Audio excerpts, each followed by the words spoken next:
Hold on. Coach, what were some of the things you liked about the defensive performance on Saturday against Texas State? Well, I thought we handled adversity well. I think we gave up a score the first drive of the game, actually the first third down, and then we went on and played a heck of a first half, and I thought that showed a little bit about the character of this team, a little bit about the character of our defense, and I like what I saw there. How would you say the secondary played? Coach Traylor said, it looked maybe a little bit worse than what it actually was once you review the film. Is that kind of what you take away from that? The film shows some good and bad. We were up in position at times to make some plays, and we didn't. And a couple of times, like a Rashad Wilson makes a play and he scores. So, that's the life of a defensive back. You live on an island at times, one-on-one. And it's more to it than just that guy himself. It's the guys up front that's applying the pressure on the quarterback. And it's also it's a mixture of coverages and disguises. So, I won't say it's the kids' fault all the way. It's a little bit of all of us, starting with myself and changing the coverages enough to give them a chance. But all in all, we felt good about the performance. A lot of them is their first time out, playing as many snaps as they did and playing as hard as they did. We know it's obviously a lot of room for improvement, and we have to improve. And the good thing about our kids have the right mindset, and they want to improve. Were you as aggressive as you would like to be in terms of passing the rusher or rushing the passer? I'm sorry.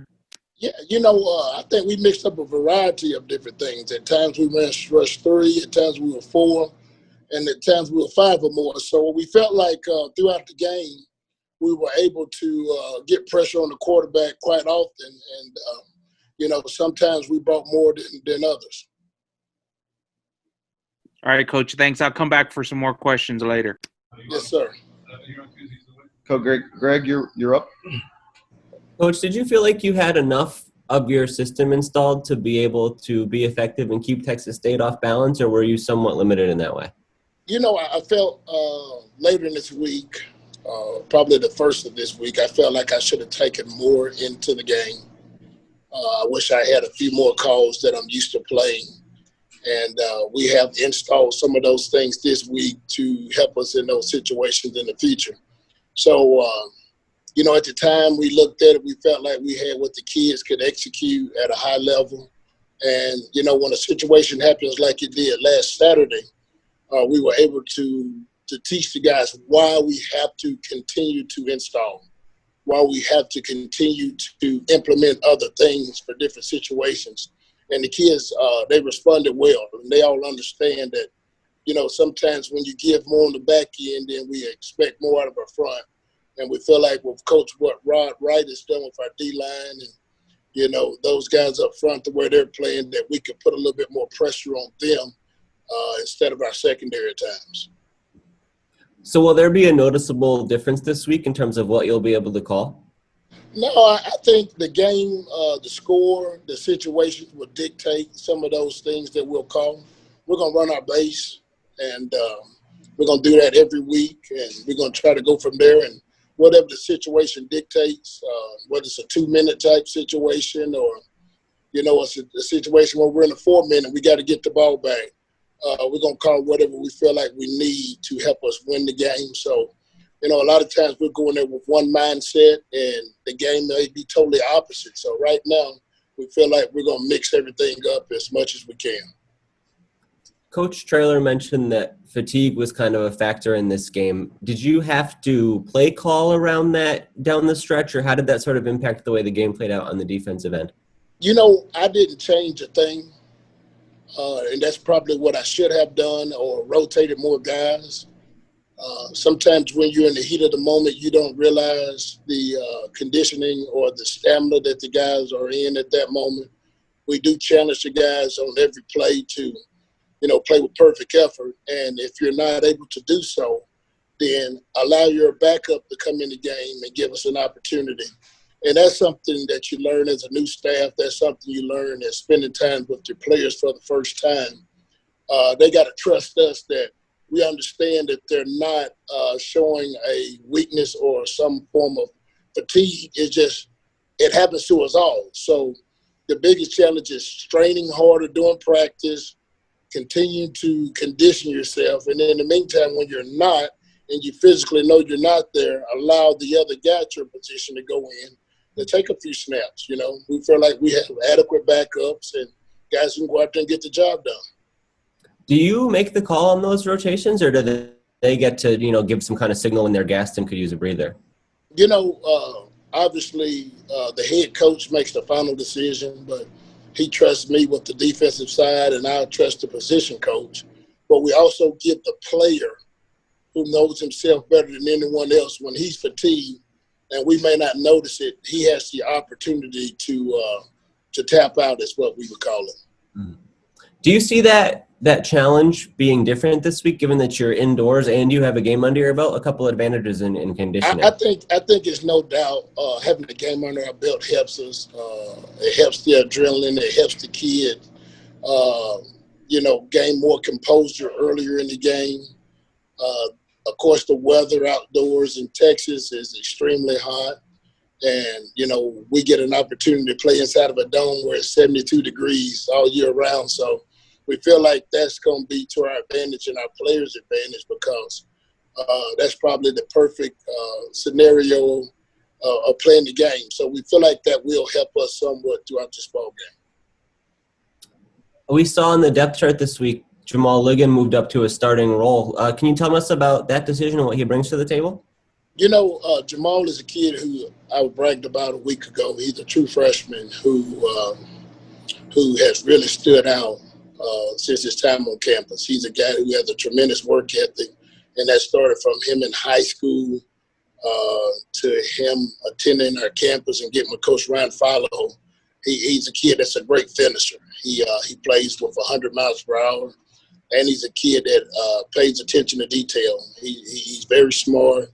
He's very physical, and we feel like the sky's the limit. It just happened to work out where he's going to be in the starting role a little sooner than expected, but I think he'll be prepared. He's ready.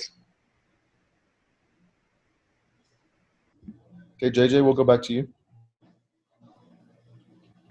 Coach, where did you call the game from on Saturday? Were you on the sidelines? I was on the sideline until we started struggling a little bit. Now, honestly, I was on the sideline the entire time with the guys. I've always been on the sideline as a coordinator. I love to look the kids in the eyes. I love to see the passion.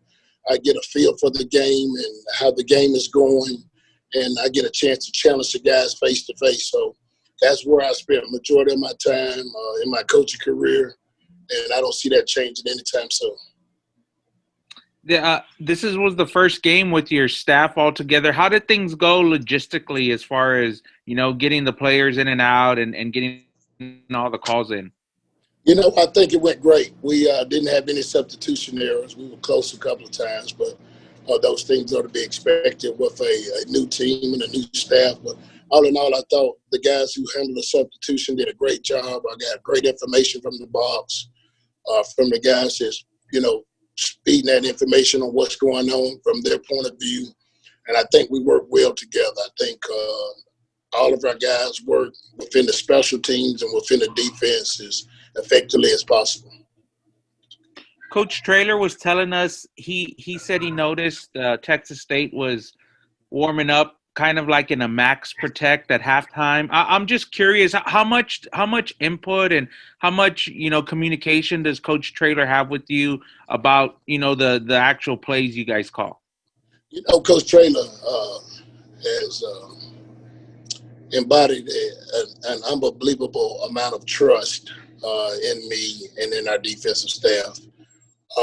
He will come down and make input at certain times when he feels necessary, whether it's for support, whether it's things to think ahead of, that the offense possibly may do in what situations. But all in all, he allows us, myself, and our defensive staff to make majority of the calls, to do the things we feel like is best for our kids to win the game. Hey, Greg. Coach, what's your impression of what Charles Wiley brought to the table in the opener? Well, Charles Wiley's a guy that I had a history with before, and I knew some of the things that he brings to the table, and I thought he was an he was a guy that made an impact, especially in the fourth quarter. He didn't get as many sacks as we would like, but he pressured the quarterback and got a lot of hits on the quarterback. Actually made a big-time play against the run on the goal line. So Charles is everything we thought he potentially would be, and hopefully he'll get better from week to week. Yeah, you mentioned having some experience with him at Ole Miss. What's your guys' relationship like, or how do you guys get along and communicate? It's been good. It's been good. The more familiarity you have with people, especially in the heat of battle, it gives you an idea of what to expect. And, Chuck comes from a family that's done a great job of raising him as a young man. And he's had the right things instilled in him. And he plays with that same passion, both on the field and off in the classroom. He's a guy that's already achieved his degree, and he's working on his master's now, and we expect him to be an impact player for us.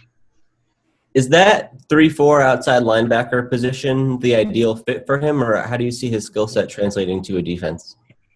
For our team, we feel like that's what's best for him and to help our defense be successful. At times we'll move him around and do other things with him, but all in all, you have to have a special skill set. And the guy who actually started the position for us in the game was DQ Henry.